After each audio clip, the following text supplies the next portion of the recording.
Teman-teman mungkin tahu kasus ini. Intinya adalah seorang istri bangun rumah di atas tanah mertua. Ketika suaminya selingkuh, dia marah, dia hancurkan rumahnya.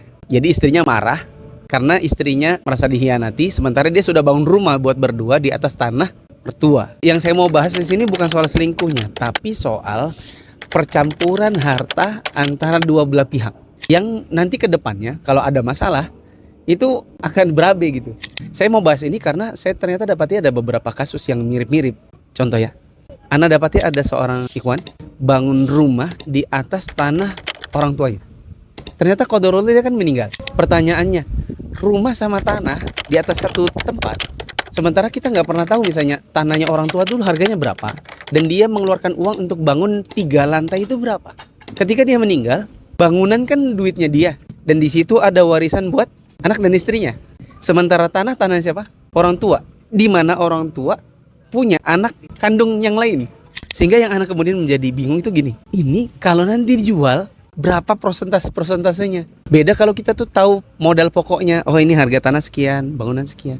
Sehingga nanti kalau misalnya meninggal lagi orang tua, ribet nggak tuh? Atau bisa bayangkan betapa ribetnya itu.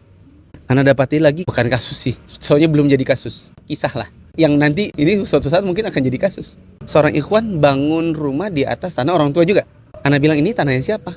Kayaknya ke tanah kelebihan dari orang tua. Tanah kelebihan. Maksudnya gini, antum kan juga punya saudara kandung. Kalau tiba-tiba orang tua antum meninggal, berapa harganya tanah yang antum ambil dan itu adalah warisan buat antum dan kakak antum? Kalau antum meninggal duluan, berapa harga bangunan itu?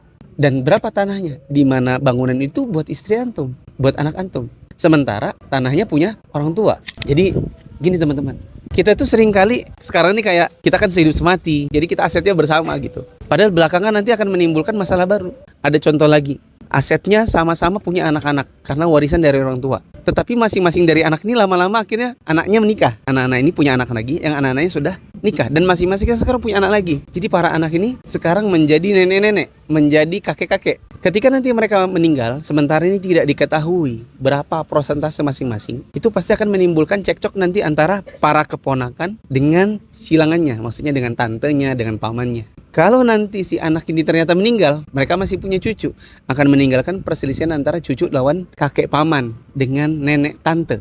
Jadi teman-teman, maksud saya gini, itulah yang sebenarnya harusnya diperhatikan oleh banyak orang, yaitu harta kita itu memang harusnya tidak dengan mudahnya dicampur tanpa kita tahu berapa pokoknya. Kita saja kalau mau bikin perusahaan misalnya, harus tahu kamu modalnya 100 juta, aku 100 juta, berarti kita modalnya 50.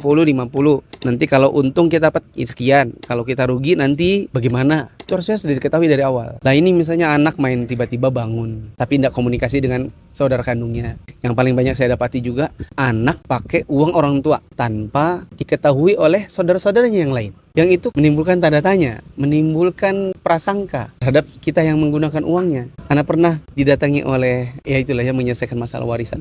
Setelah selesai mereka pulang, baru kemudian di antara anak ada yang bilang gini, Ustaz, sejujurnya Ustaz, tadi itu nggak selesai. Kenapa nggak selesai? Ya karena hartanya bapak dipakai oleh kakak. Tapi kakak kayaknya di dalam pertemuan ini nggak ngomong sama sekali. Dia nggak ada menyinggung, oh ya sejujurnya aku pakai uangnya mama sekian. Oh ya sejujurnya aku pakai uang bapak sekian. Itu buat usaha yang ini. Ini kok nggak pernah disinggung, tapi kami tahu.